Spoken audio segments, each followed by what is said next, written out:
Eh bien, vous êtes les bienvenus. Si vous nous rejoignez, vous arrivez pour la page théâtre de ce bloc-notes de Télématin. Jean-Philippe Viau s'occupe de vous et vous devez absolument aller voir cette pièce pleine d'intelligence, d'humanité, avec des comédiens exceptionnels, Jean-Philippe.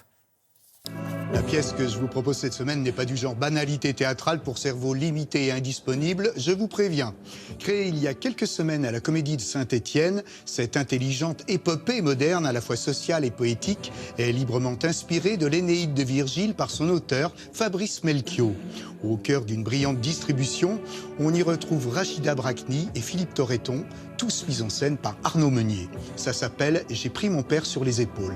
Je ne suis pas la meuf planquée derrière son rideau qui rumine ce qu'elle a raté et épie les autres. Les autres, qu'elle imagine forcément plus heureux. C'est une communauté soudée qui vit ensemble et quand tout s'écroule autour d'eux, qui tentent malgré tout de rester sur le navire et qui s'entraident. J'ai un cancer. Qu'est-ce que tu dis? J'ai un cancer, on mange du lapin. Oh, range-moi cette gueule de 4 pieds, allez. C'est rien, c'est pas fini. La preuve, on bouffe du lapin. Ce sont des amis de différentes générations et qui ont en commun le fait de rien se laisser passer, d'être à la fois en état d'empathie totale les uns avec les autres, un amour tel qu'ils sont capables aussi de se dire les choses. Et il aimerait, putain comme il aimerait pouvoir empêcher cette chérie. Il court me hurler que c'est pas juste, qu'il aurait voulu que ça tombe sur lui. Mais oui, Anissa. Mais oui, c'est moi qui aurais dû clamser, tu vois, parce que lui, c'est le meilleur des mecs. Entre comique et désespoir règnent sur le plateau d'étranges et agréables ondes de désespérance positive.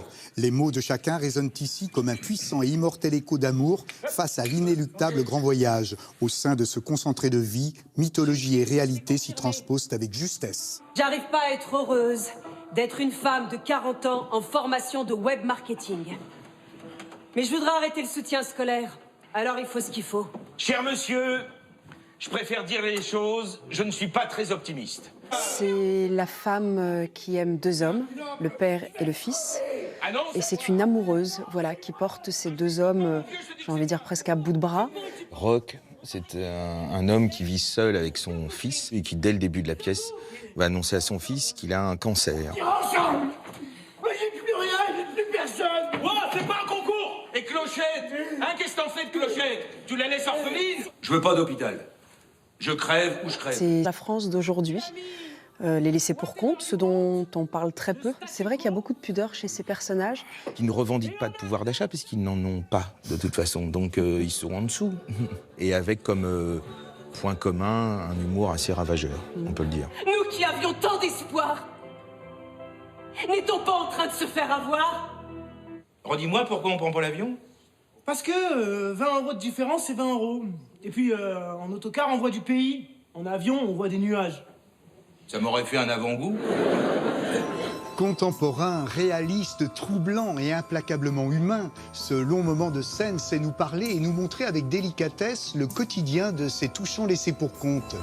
Décors et scénographie ingénieuses, musique bien ciblée, jeu adroitement maîtrisé, tout cela fait de J'ai pris mon père sur les épaules, une œuvre forte et utile à découvrir avec envie et surtout curiosité. Bon spectacle à tous, à très vite. Alors à découvrir au Théâtre du Rond-Point jusqu'au 10 mars, ensuite à Lyon du 13 au 23 mars et à Annecy du 27 au 28 mars.